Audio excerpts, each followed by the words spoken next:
Granite Finance Business School, High-Tech City, Hyderabad. BCom, BBA, PGDM, MBA. Call 9000 వ్యవసాయ రంగంలో వస్తున్న కొత్త మార్పులు రైతులకు అదనపు ఆదాయ మార్గాలను చూపిస్తున్నాయి. సాంప్రదాయ పంటలకే పరిమితం కాకుండా ఆధునిక ఆలోచనలతో రైతులు కొత్త ప్రయోగాలు చేస్తున్నారు. ఈ నేపథ్యంలో కొంతమంది రైతులు ఇప్పుడు టర్కీ కోళ్ల పెంపకంపై దృష్టి సారిస్తున్నారు. మేకల పెంపకంతో పోలిస్తే తక్కువ సమయంలోనే ఎక్కువ లాభాలు రావడంతో ఈ వ్యాపారం వైపు ఆసక్తి పెరుగుతోంది. సాధారణంగా మేకను పెంచడానికి ఎక్కువ సమయం, శ్రమ అవసరమవుతుంది. కానీ టర్కీ కోడి కేవలం 5-6 నెలల్లోనే గణనీయమైన బరువు పెరుగుతుంది. ఒక రైతు మొదట మేకల పెంపకం చేస్తూ ప్రయోగాత్మకంగా 10 టర్కీ కోళ్లను పెంచడం ప్రారంభించారు. ఈ విదేశీ పక్షి స్థానిక మార్కెట్లో మంచి ఆదాయ వనరుగా మారుతుందని ఆయన భావిస్తున్నారు. టర్కీ కోళ్ల పెంపకంలో కొన్ని ముఖ్యమైన ప్రయోజనాలున్నాయి. సాధారణ కోళ్లతో పోలిస్తే ఇవి పెద్ద పరిమాణంలో పెరుగుతాయి. ఒక్కో కోడి సుమారు 10 నుంచి 13 కిలోల వరకు బరువు ఉంటుంది.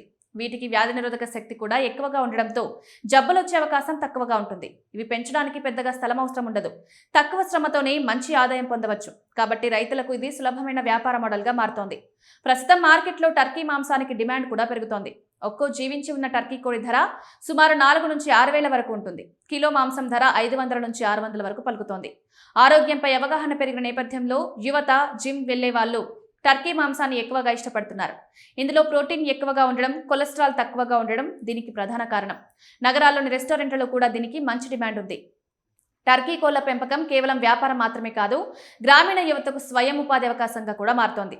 ఇవి పచ్చగడ్డి, ఆకులు, సాధారణ ధాన్యాలను తిని సులభంగా పెరుగుతాయి కాబట్టి మేత ఖర్చు కూడా తక్కువగా ఉంటుంది.